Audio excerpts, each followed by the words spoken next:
শেখার পিছনে কিন্তু ঠিক যে তরিকায় যে চেঞ্জটা আছে, যেটা আমাদের অল্প ভুলের জন্য হয়। একটা প্রেশার পয়েন্ট আর একটা এলিভেশন।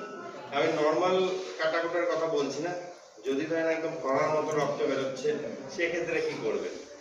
তো ধরুন একটা কি বললাম, ডাইরেক্ট প্রেশার। ডাইরেক্ট প্রেশারে কি হয়, ধরুন এনার হাতটা কেটে গেছে আর ফ্লো দিয়ে রক্ত বেরোচ্ছে।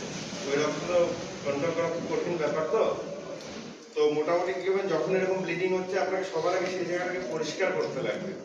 এইভাবে আমরা এইভাবে মুছি, এইভাবে মোছা উচিত না, কারণ এইভাবে মুছলে পরে কি যদি জার্মস থাকে কাটা জায়গাটায়, সেটা কি হবে, রক্তের ব্লাডের সাথে মিশে গিয়ে আমাদের শরীরে চলে যাবে।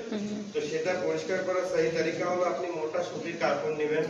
পরিষ্কার কাপড় টাপড় নেওয়ার পর এবার তুলা থাকলে তুলা নিয়ে কি করবেন, চারদিক দিয়ে ইনার সে আউটার, মানে ভেতর থেকে বাইরের দিকে আপনাকে এভাবে ভালো করে পরিষ্কার করতে লাগবে। পরিষ্কার করার পরে ধরুন আরেকটা কাপড় নিলেন মোটা, এটাকে গজ পিস বলে, কিন্তু আপনার সুতির মোটা কাপড় নিলেন। নেওয়ার পরে এটাকে এইভাবে সেটাকে দাবা দিবেন। এটা হলো ডাইরেক্ট প্রেশার, ঠিক আছে? ডাইরেক্ট প্রেশার দিলাম মানে কন্ট্রোলটাকে, ব্লিডিংকে কন্ট্রোল করার জন্য। এবার এই ব্যান্ড এটাকে হোল্ড করার জন্য যেটা করবো কি, এটা হলো ব্যান্ডেজ।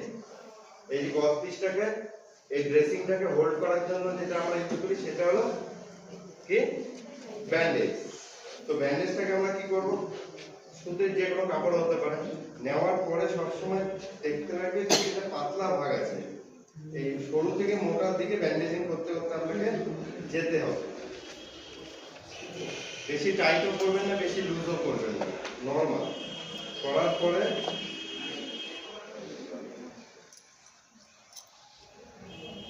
এইভাবে আপনাকে 2-3 বার করতে লাগে। এবার ধরুন এতে তো ব্লিডিং বন্ধ হচ্ছে না, নাও হতে পারে বেশি ব্লিডিং হচ্ছে, তখন আপনি এখানে কি করতে পারবেন, আরেকটা গজ পিস এখানে দিতে পারেন ডাইরেক্ট প্রেশারের জন্য।